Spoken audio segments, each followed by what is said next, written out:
Hai, welcome back to my channel. Okay, sorry sebab lama sudah tidak update video. Itu pun sebab kulit Mushi breakout sangat dan disebabkan tu Mushi tidak keyakinan mau buat video. Sekarang pun dalam proses pemulihan tu ada itulah sebab tu Mushi tidak buat video. So today sebelum lupa, siapa yang belum subscribe, kamu boleh tekan butang subscribe dan tekan butang lonceng untuk notification. Siapa yang sudah subscribe, thank you sebab subscribe video Mushi. So, why kita punya background gelap malam ni? Because of kita mau cerita pasal pengalaman seram yang Mushi pernah lalui semasa Mushi masih sekolah. So, kalau kamu ada nampak apa-apa, abaikan sebab this room is memang agak creepy lah bilik Mushi. Tapi Mushi beranikan diri juga buat video. Sebelum ni Mushi sudah buat video, but video tu tidak boleh buka. Mushi pun tak tahu kenapa. Sedangkan Mushi so kill everything, tapi video tu tidak boleh buka. So, let's get started. Before Mushi lupa, sepanjang Mushi bercerita ni Mushi akan bergerak sikit sebab Mushi mau guna Mushi punya skincare rutin setiap malam. So, hari ni Mushi cerita yang pertama lah. Ada juga sangkut paut dengan cerita yang akan datang nanti. Tapi ini yang pemulaannya, how kenapa Mushi boleh kena ganggu. Okay, first Mushi kena ganggu ni masa tu Mushi study time tu masa form 3 PT3 kan. So Mushi study sampai late night. So masa tu meja belajar Mushi di situ. Mana itu? Situ tingkap kan. Situ meja belajar Mushi, katil Mushi dekat sana. Mana almari? Mana almari gue? Situ, katil Mushi dekat situ. So, kan meja belajar Mushi menghadap tingkap. So, masa tu jam 2 malam Mushi belajar macam biasa. Mushi bangun jam 2 selalu. Mushi menghafal kan. So masa Mushi menghafal tu, tiba-tiba ada benda yang terlanggar dekat Mushi punya tingkap. Mushi tengok lah apa yang terlanggar tu. Bengok-bengok juga kan. Kejap sebelum tu Mushi guna ni advanced serum from Bogas. Macam biasa Mushi guna banyak sikit sebab Mushi berkatakan. So kena berkorban lah kepada bangsa dan macam ada terlanggar dekat tingkap. Mushi pun macam bodoh-bodohnya nak berfikir apakah benda tu. Jam 2 pagi Mushi pergi tengok dekat tingkap. Mushi tengok lah. Lepas tu Mushi nampak belalang warna hitam.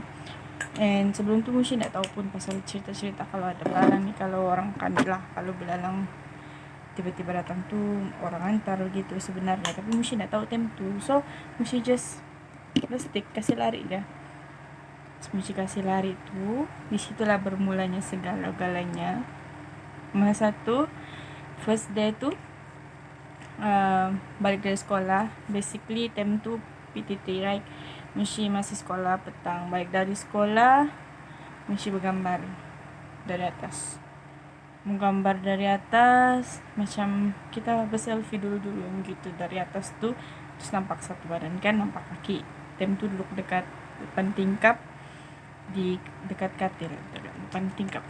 So masa tu pas bergambar tu tidak lah pikir apa-apa, upload lah dekat WeChat. Time tu zaman WeChat kan, tapi time tu itulah zaman WeChat, upload dekat WeChat.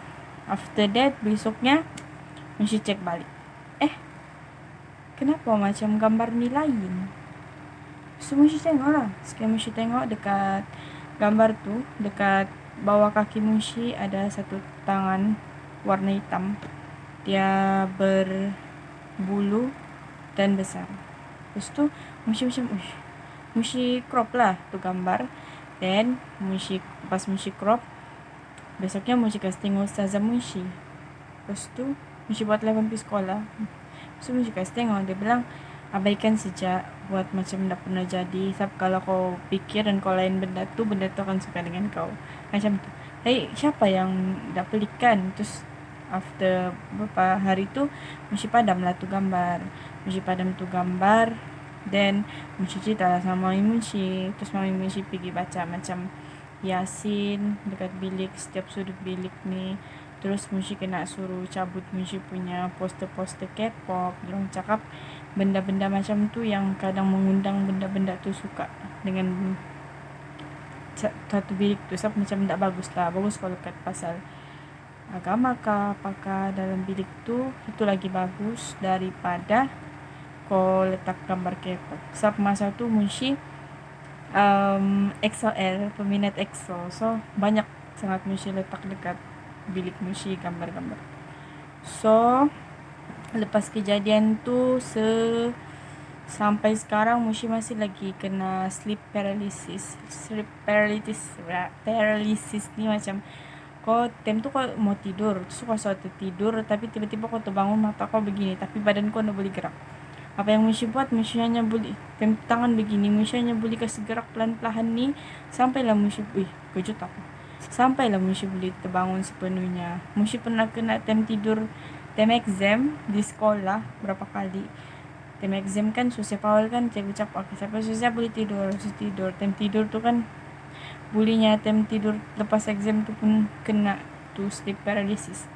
So macam time tu Munshi nak tahu pun pasal sleep paralysis ni.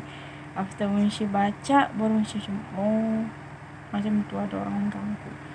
So after that Munshi buang Munshi punya poster, macam Munshi kena suruh rajin baca Yasin, baca Quran. Terus tu sekarang kadang-kadang je Munshi kena sleep paralysis tu, dan sekarang pun kurang sudah ada berapa kali saja. So kita jumpa di next video. Munshi akan cerita sambungan daripada lepas Munshi padam gambar tu, apa lagi yang terjadi dengan Munshi.